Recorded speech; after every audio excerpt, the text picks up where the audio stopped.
Hey everyone, welcome back. In the last video we talked about the stock Goldwing mufflers, what's inside these things, and took a look at the restriction that these things have.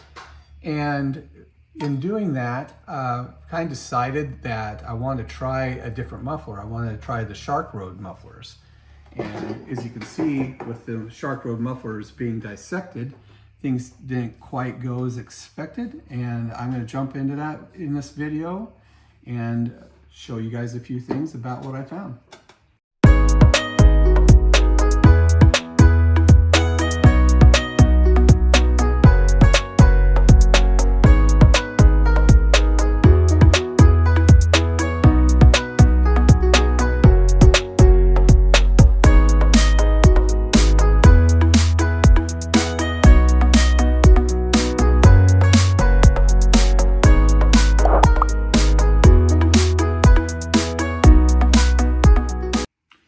So the reason I put these on, obviously there's some restriction going on with the Goldwing Exhaust. So I've read a lot about these mufflers, and a lot of people talk about the sound. We're after something that sounds a little more aggressive than the stock Goldwing.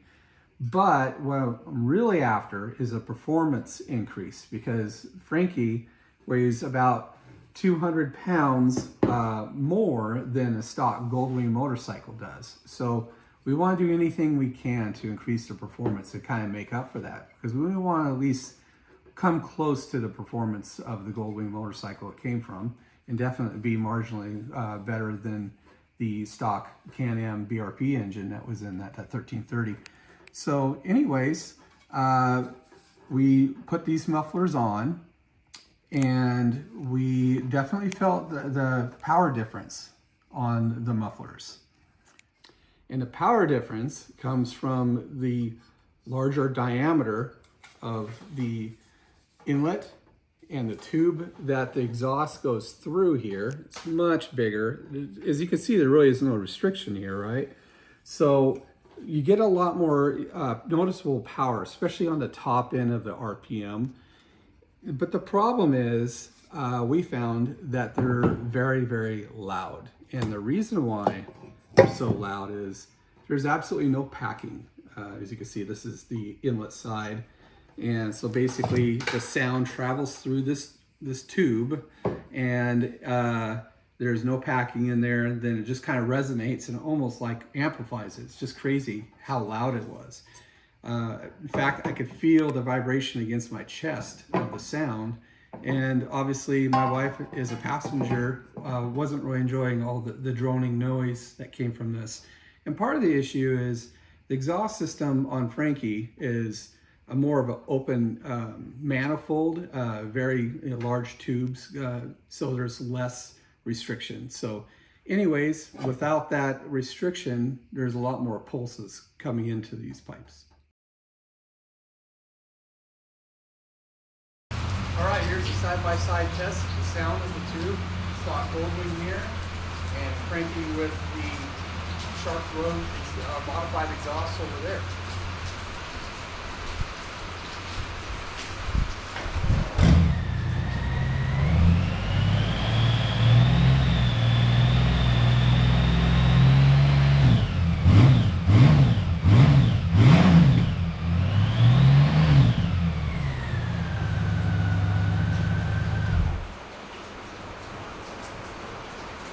Pretty quiet and tame. Here's the SharkRoad exhaust. All right, Frankie.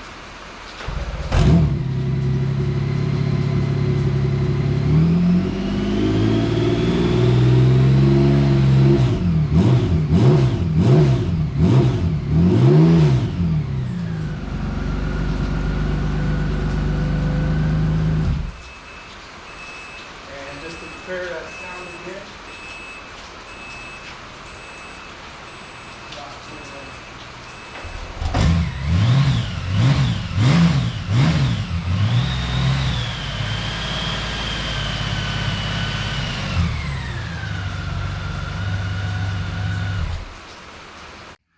So the increase in power was great with these pipes. I did like that, especially that top end, having a little more pull. The power felt great. I was really happy with the amount of power it had, but it's just too much noise. It wasn't worth the sacrifice of that peaceful ride. It's hard to relax and have a conversation with the intercoms with all that rumbling and the drone sound that was coming off the pipes. So knowing or having a feeling that there's no packing in these pipes, I temporarily stuck some steel wool in there because I read that they, have used these on different types of pipes. This is not stainless steel. It should be, otherwise it'll rust out. But I just went on one ride. You can see how much the steel wool blued and discolored from that ride. But the interesting thing is that the sound was much better. It was nowhere near as droning. It didn't feel the impact in my chest. But I still knew that it was just going to be too loud for my wife and I to talk, and her ears are more sensitive, and being behind me closer to the mufflers, that was definitely going to be a problem. So the short-term solution was to put the original stock pipes back on Frankie. It's not great that it's not as powerful as these are, but we just want the peace and quiet until we get all this all worked out. And what I've decided to do here is pretty radical change in plans. So if you look at the stock mufflers, there's a baffle on this end, and there's a baffle on that end here. And there's a whole lot of hollowness here in between these 2 points. So what my plans are is to make small chambers, like imagine a little wall coming down to about here, stopping short right here of this side. Then make another one that stops short of this side. So the exhaust gas would have to travel in like an S pattern. And anytime you make sound change directions, it gets quieter.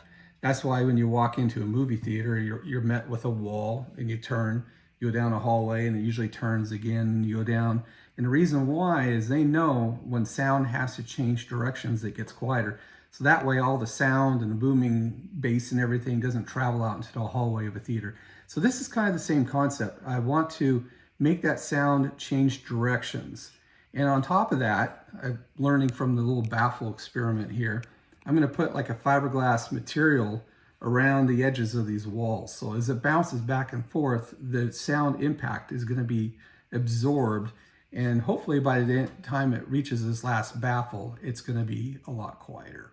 So in the true spirit of a modified bike project like this, and all the work that this has been to get it to what we want, I'm kind of taking the same concept to the exhaust. I want something that performs really well and sounds really quiet. I cannot find anything out in the market that accomplishes that, especially something under $1,800.